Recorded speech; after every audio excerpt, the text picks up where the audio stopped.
Ladies and gentlemen, welcome back to the other side of the coin and welcome back to your Chelsea versus Nottingham Forest match preview. This, just like all the other recent matches, is going to be a top task, top challenge for us.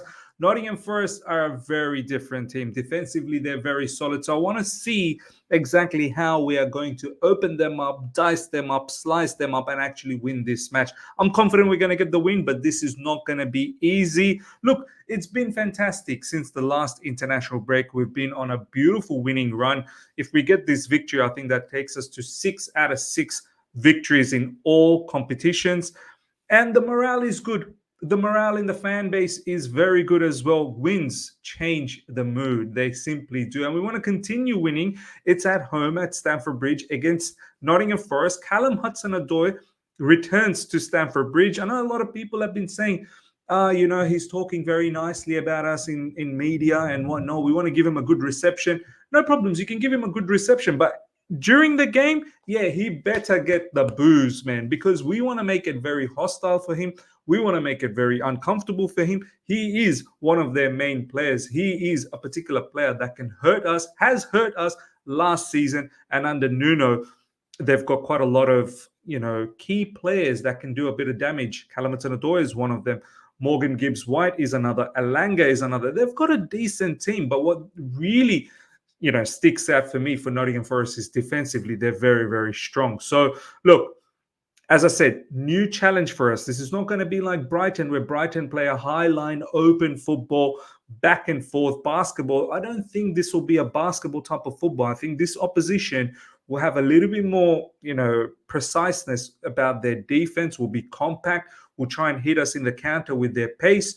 We have to be, once again, very, very aware of the situation. We have to be very aware as to, us winning our duels in midfield, and not just in midfield, all over the place, whether it's up front, whether it's in defense, but definitely in midfield. We have to ensure we win our duels, we win the second balls. Very, very important we do this. I know we've got enough technical qualities, but we need to make sure we win the duels and have a top mentality going into this game.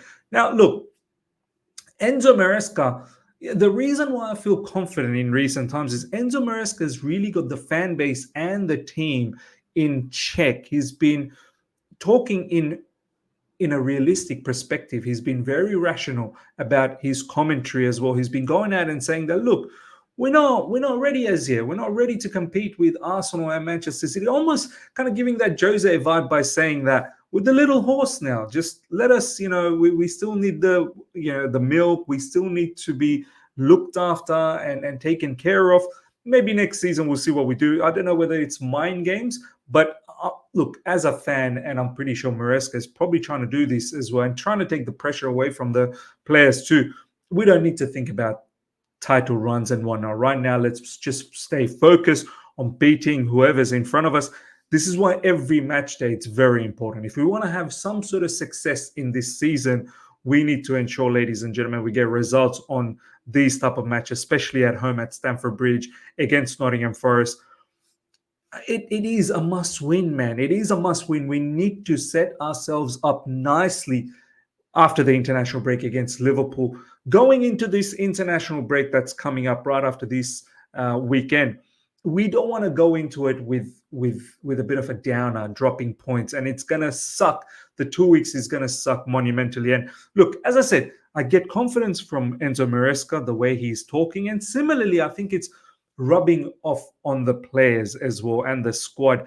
The squad seems very happy. There seems to be two different types of teams, one for the midweek cups and the Conference League, and one for the Premier League team. But there seems to be some level of unity still within both of those teams. So big ups to Enzo Maresca to be able to manage quite a lot of players, giving them enough game time and managing two different types of teams. And he's come out and said, look, it's not team A and team B, it's still the one team. And I get that. And I feel that from the players as well. I feel the players are not going out there and doing anything stupid anymore. You don't see any more social media shenanigans. You see a lot more maturity from the players as well. You see players when they talk pre-match, post-match, they talk with a lot of definite maturity. They talk with a lot of belief and level groundedness. They're not getting carried away. They're not filled with ego. They're very focused on the task ahead. So this is what I really, really like. And hopefully we can execute a top game. Look, we've got quite a lot of players that are in top form at the moment as well. And the competition is good. There's discussions in regards to Madueke or Pedro Neto on the right side. There's discussions in regards to whether it's going to be Jackson or Nkunku up front. And in defense and midfield, there's conversations. These are good conversations. These are solid conversations, and it breeds good competition across the board. And it hopefully doesn't bring in any complacency from the players. Players know whoever is going to get the opportunity will need to perform 100%, or else they'll get hooked. They'll get hooked because there are players waiting on the wing. So, look, without further ado, ladies and gentlemen, let's have a quick look at some of the important information. This is how Nottingham Forest looks, ladies and gentlemen. These are some of their past games. Last weekend, they lost to Fulham 1-0. Weekend before that, they had a 2-2 draw against Brighton away from home. And then obviously that big victory at Anfield straight after the last international break, that a victory against Liverpool at Anfield where Callum Hudson-Odoi scored. So look, they're no Mickey Mouse team, man. They're definitely, and as you can see, they don't concede much. Clean sheet against Liverpool. Yes, they conceded 2 against Brighton and only 1 against Fulham. But overall, they don't concede much. Prior to that, it was 1-1 against Wolves. It was 1-1 against Newcastle in the Carabao Cup where they got knocked out. And before that, Nottingham Forest won 1-0 against Southampton and 1-1 against Bournemouth.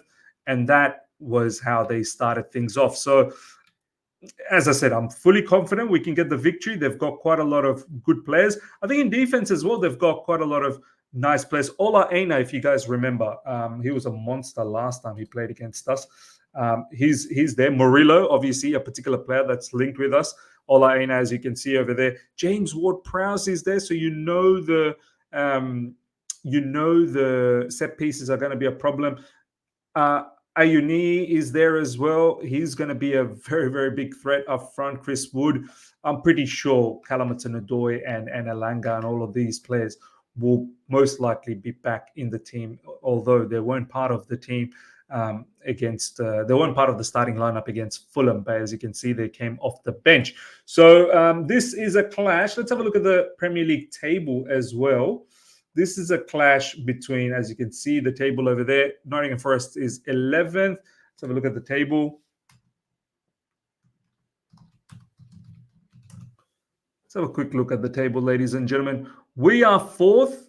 Brilliant. Love it. We want to continue in that vein. Liverpool obviously won overnight against Crystal Palace. Manchester City had a victory, a couple of goals from Kovacic against Fulham. Arsenal as well, victory against Southampton. We need to make sure we get the 3 points and stay in that same vicinity. I'm not putting ourselves in the title run, but we need to be as close as possible and ensure that we have a nice bit of leverage in that top 4. Aston Villa are going to play Man United, so you're probably thinking 3 points for Aston Villa. So it's very important we keep our winning formula continuing. So it's 4th versus 11th in the Premier League. Now, let's get stuck into my lineup, ladies and gentlemen. This is how I'm going to line up in this particular match.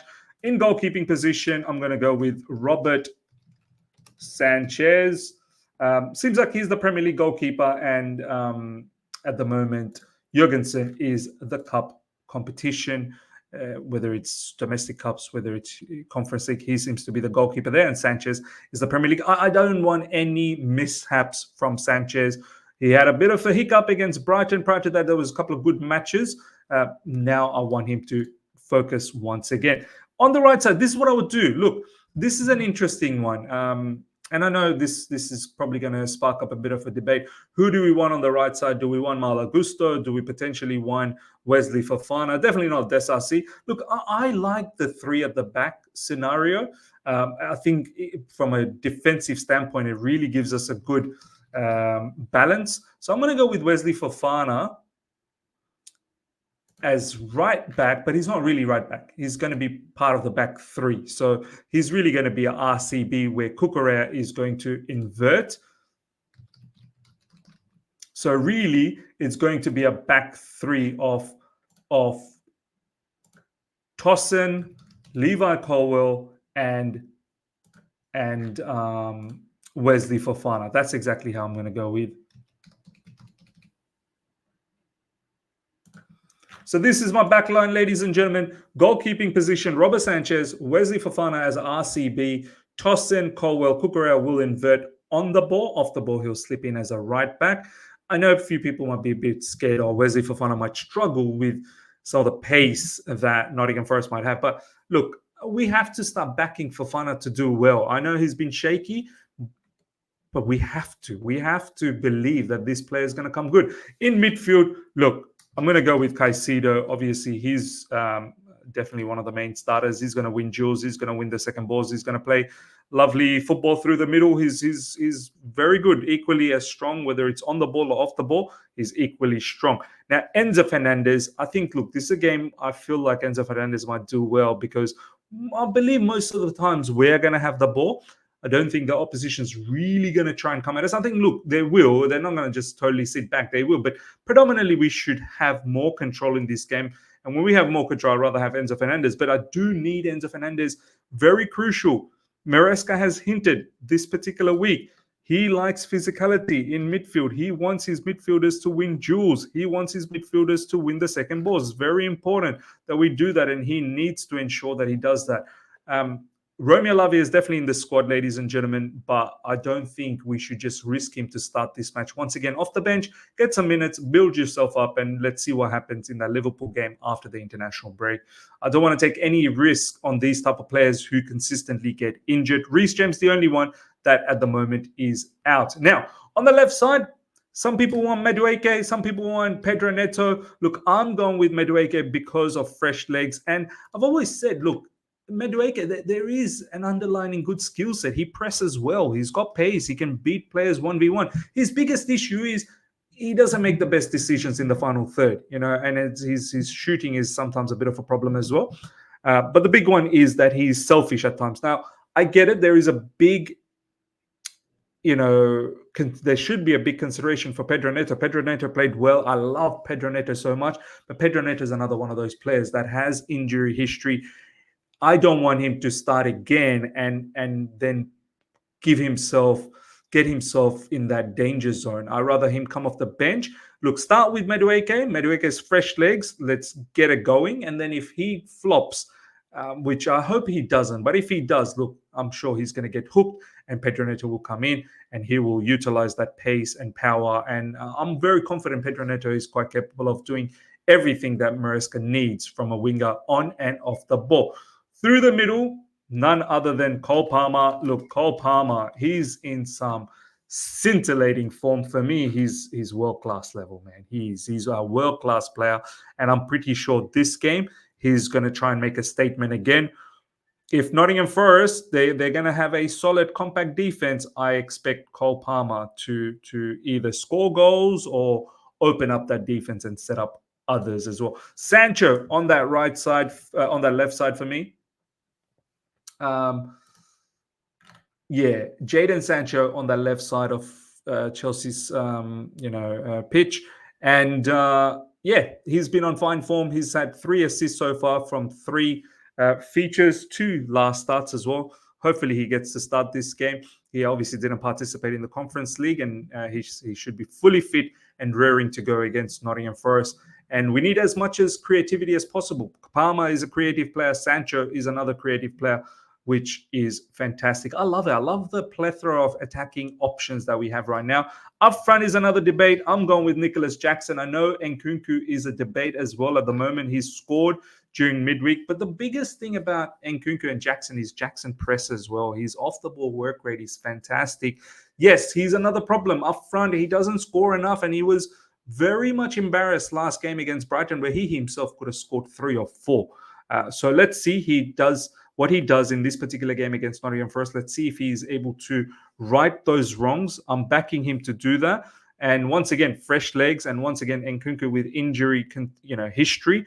I'd rather start with Nicholas Jackson, and hopefully he can do well. So, ladies and gentlemen, this is my team: Sanchez, Fofana, Tossin, Colwell, Kukurea, Caicedo, Enzo, Madueke, Palmer, Sancho, Nicholas Jackson. Let me know your thoughts about this team. Would you change anything? Would you, or do you like this team?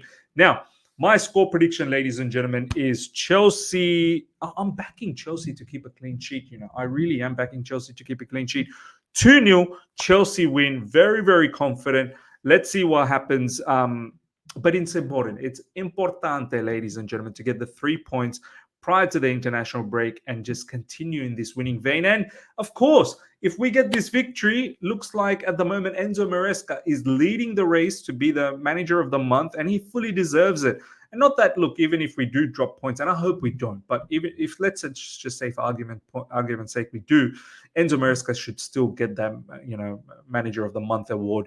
Nonetheless, he is apparently leading by a long margin. So hopefully Enzo Maresca will not only we get the 3 points, but wrap things up by getting the Manager of the Month award as well, which he thoroughly deserves. Ladies and gentlemen, let me know your thoughts. I shall see you guys for the match watch along about an hour and 20 minutes before the match starts, because the lineup comes in a little bit early.